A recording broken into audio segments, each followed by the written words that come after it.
दीन की तहजीब का गहवारा है, रोशनी जिससे उबलती है वो फव्वारा है। फिक्र शबीर का बहता हुआ धारा है, जिसने हर दौर में फिरौन को ललकारा है। हक से बातिल जो किसी मोड़ पर टकराता है, लंबे तारीख पर शबीर का नाम आता है। नवासे रसूल इमाम हुसैन अलैहिस्सलाम अपने 72 साथियों और परिवार के साथ मजहब इस्लाम को बचाने, हक और इंसाफ को जिंदा रखने के लिए शहीद हो गए थे।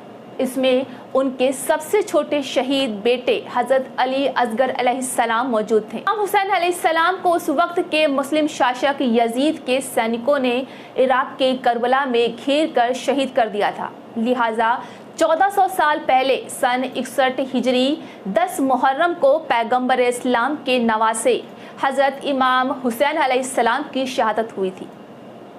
किसी शायर ने भी खूब ही कहा है कि कत्ले हुसैन असल में मर्गे यजीद है, इस्लाम जिंदा होता है हर करबला के बाद। दरअसल करबला की जंग में हज़रत इमाम हुसैन अलैहिस्सलाम की शहादत हर धर्म के लोगों के लिए मिसाल है। ये जंग बताती है कि जुल्म के आगे कभी भी झुकना नहीं चाहिए, चाहे इसके लिए सिर ही क्यों ना कट जाए।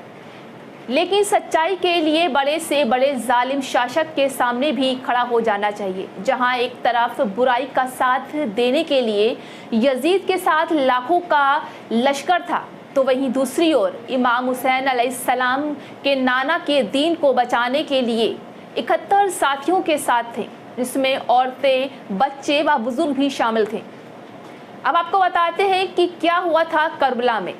हुसैन अलैहिस्सलाम करबला अपना एक छोटा सा लश्कर लेकर पहुंचे थे। उनके काफिले में औरतें भी थी, बच्चे और बूढ़े भी। इस्लामी कैलेंडर के मुताबिक 2 मुहर्रम को करबला पहुंचे थे, जहां 7 मुहर्रम को उनके लिए यजीद ने पानी बंद कर दिया था और वो हर हाल में उनसे अपनी स्वाधीनता स्वीकार करना चाहता था। हुसैन अलैहिस्सलाम किसी भी तरह उसकी बात मानने को राजी नहीं थे। 9 मुहर्रम की रात इमाम हुसैन अलैहिस्सलाम ने चिराग बुझा दी और अपने सभी साथियों से कहा कि मैं किसी के साथियों को अपने साथियों से ज्यादा वफादार और बेहतर नहीं समझता। कल के दिन हमारा दुश्मनों से मुकाबला है। उधर लाखों की तादाद वाली फौज है, तीर है, तलवार है और जंग के सभी हथियार हैं। से मुकाबला मतलब जान का बचना बहुत ही मुश्किल है। मैं तुम सबको बाखुशी इजाजत देता हूँ कि तुम यहाँ से चले जाओ, मुझे तुमसे कोई शिकायत नहीं होगी। अंधेरे इसलिए कर दिए हैं कभी तुम्हारी जाने की हिम्मत ना हो, या लोग सिर्फ मेरे खून के प्यासे हैं।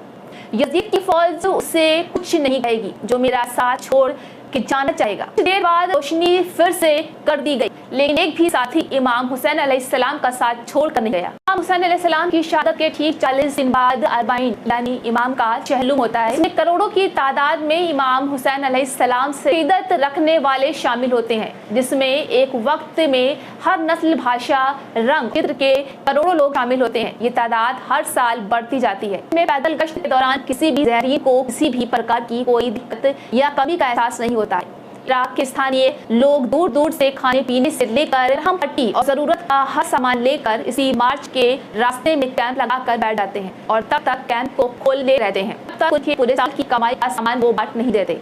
इस 85 और 110 किलोमीटर के रास्ते में पड़ने वाला हर मकान के लिए दिन रात खुला रहता है। कोई भी ज़ायरीन किसी भी मकान में किसी भी वक्त जाकर आराम कर सकता है। ईरान के स्थानीय लोग इस आयोजन के दौरान धार्मिक स्थल करबला नजफ शहर को खाली कर देते हैं। इराक के स्थानीय नागरिकों के सहयोग के बिना इतने बड़े आयोजन की कल्पना तक भी नहीं आ सकती। इराक में होने वाले अरबाइन मार्च के दौरान पूरे इराक के डॉक्टर, टीचर, अधिकारी, सियासी नेता, मजहबी नेता और यहाँ तक कि सरकार के अहम मंत्री तक इसी करबला शहर को जाती हुई सड़कों पर डेरा जमाए बैठ जाते हैं। सबसे हैरान कर देने वाली बात यह है कि इस दौरान चोरी और गुमशुदगी का भी कोई मामला नहीं होता है, जबकि करबला और नजफ दोनों ही शहर रिहायशी और भीड़भाड़ वाले इलाकों में शुमार होते हैं और ज़ायरीन भी अलग अलग महाद्वीप से आए हुए होते हैं। अरबाइन मार्च से जुड़ी कई वीडियो, फोटो आपको गूगल पर मिल जाएगी, जिसे देखकर आप खुद अंदाज़ा लगा सकते हैं कि वाकई में कितने सलीके से इस आयोजन को आलमी जामा पहनाया जाता है। इस आयोजन की नींव इमाम हुसैन अलैहिस्सलाम की बहन बीवी ज़ैनब के साथ डाली गई थी। इस्लाम में शोक को 3 दिन तक मनाने की सलाह दी गई है, लेकिन अकेले इमाम हुसैन अलैहिस्सलाम की शहादत है जिसे 40 दिन से पहले हरगिज़ कोई भी नहीं बढ़ाता है। इस्लाम के लिए अगर इमाम हुसैन अलैहिस्सलाम ने अपनी शहादत ना दी होती तो आज इस्लाम हर कबीले का अलग अलग होता। सब अपने एतबार से ही अल्लाह को मानते। अरबाइन हर साल ये याद ताज़ा कर देता है कि हज़रत इमाम हुसैन अलैहिस्सलाम की कुर्बानी को याद रखना हर इंसान की जिम्मेदारी है।